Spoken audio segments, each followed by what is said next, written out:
be here today. It wasn't mentioned that the BBC programme was a BBC programme mentioned Slough Happy. It was a BBC 2 series. I'm not sure how often I'm allowed to say BBC in this particular audience.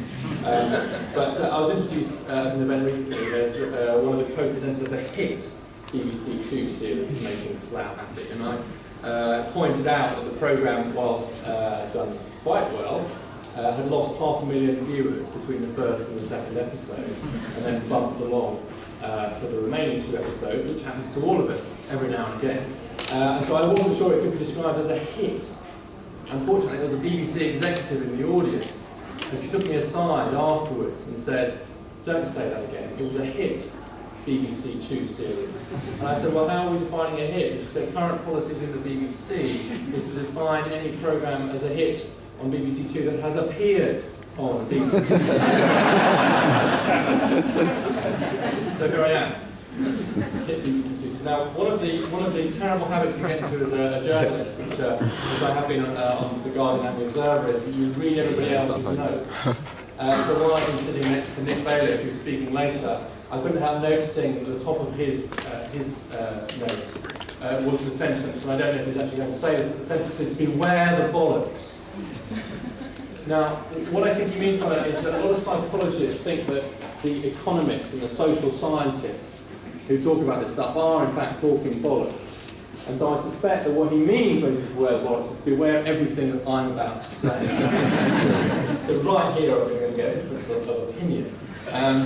What I'm going to do is very briefly share with you what I think is a revolution in our thinking about what makes for a better and happier society.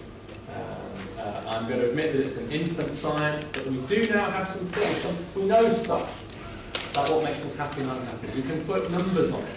We can put figures on it. And there are very good economists and social scientists now working in this field of well-being. Now, it's early days, but we can say a little bit about the sorts of things that make us happy. I'm going to be talking generally not about young people.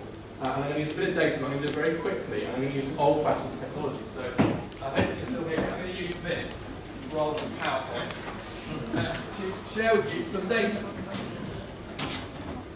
Now, if you take all the countries in the world we've got good data for, we can argue about whether it's good data. Sorry, that's here. Good data. We know how happy people in those countries think they are, how happy they say they are. Do we think that they're correct in their estimate of their own happiness? I do. I think people are quite good at telling us how happy they are. We can rely on those measures. We also know how rich that country is. So we can measure happiness, how happy a country gets, against how rich the country is. And we can take all the countries we've got data for, and we can plot the data. And this is what it looks like, something like this. For the sake of speed, I'm going to approximate slightly. Bear with me. Right, something like that. Okay. What does that tell us? It tells us that as countries get richer, the people in those countries say they are happier, on average. Something more important happens, which I'm sure you can see from the data. If you draw a line here, which, depending on which data set you're using, is about $15,000 a head GDP in 1995 price. Is anybody studying economics, or any of the students here studying economics? No one's studying economics anymore. But if there were any economists in the room, I'd have to say it's adjusted for prices, etc. Below the line, there remains a very strong link between how much richer a country gets and how much happier its people feel. Above the line, and this line is roughly Portugal, right? So $50,000 a head GDP in 95 prices adjusted for inflation, or to you and me, Portugal. Every country below Portugal, on average, is going to get happier as it gets richer. Once you are as rich as Portugal, then getting richer as a country does not appear to have a big effect, if any effect, on how happy its people feel. So there's a point in economic development where us getting richer and more productive doesn't relate to anything about how we feel. Now, John Maynard Keynes, 74 years ago, if my maths is right, said that this would happen. He said, within the next 100 years, we will solve the economic problem in this nation. we'll have created sufficient abundance that more abundance is not required, we will then be faced with the permanent problem of mankind, which is how to live wisely, agreeably, and well. It will only be those societies who cultivate the arts of life who will enjoy the abundance when it comes. My thesis is, he was right economically speaking. Of course there are redistribution issues, but the issue now is no longer how rich we are as a society, but how rich our lives are as a result of that abundance. Are we enriching our lives? Are we cultivating the arts of life? Are our young people enjoying levels of prosperity and freedom which are unprecedented? And my answer to that is no. You're going to hear a lot more about why that is. This is a turning point for us, and it challenges everything about our politics and our economics. Now, one other graph I'm just going to draw. We also know, and here there is more psychological data. If I know, let's do something else actually. Shout at the moment. These are averages, but of course the countries dot around the averages. So some countries, even though they're not terribly rich, are slightly happier than you'd expect them to be given where they are. Any guesses? They're not very rich, these countries, but it's people say they're quite happy. Fiji. Any guesses? Fiji, don't have data for Fiji, but if anybody has research funding, I'm willing to find out. Any country? Cuba. Barbados.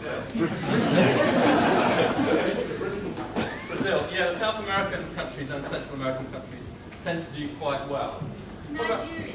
I don't know, actually. I don't know. There are some which are below the line, though, as well, even when you get up here. So let's take quite affluent countries. So countries that are, say, about as rich as us. But they're happier. So they're happier than you might expect, given how Finland is. Finland, correct. Any other guess? Yeah, all the Scandinavian countries sort of cluster up here above the line. They seem to be very happy in Scandinavia. Why is that?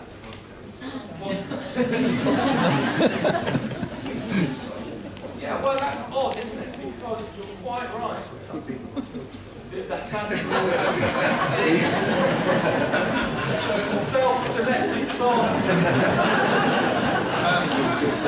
Well, it's odd because you're right, suicide rates are higher, and it looks as if the happier countries are the ones where suicide rates are higher. Well, on one level, we think, well, that's a bit mystifying, isn't it? But is anybody here from Scandinavia? Right. Because there could be an argument, right? I mean, you have to tell me this is a ridiculous stereotype, but if everyone else is terribly happy, you know, rushing around and everyone's on maternity leave and cross-country skiing and in the sauna, you know, do stop me if I stereotype. If you feel a bit down, what do you do? I don't know. I have no data for that. It also shows them big care. You know, lots of things don't quite fit. Now, and there are also some countries that are slightly below the line, given where you might expect, given their. Any guess? Now, this is a rare opportunity to invent national agreements and the guise of social scientific research. So I enjoyed it.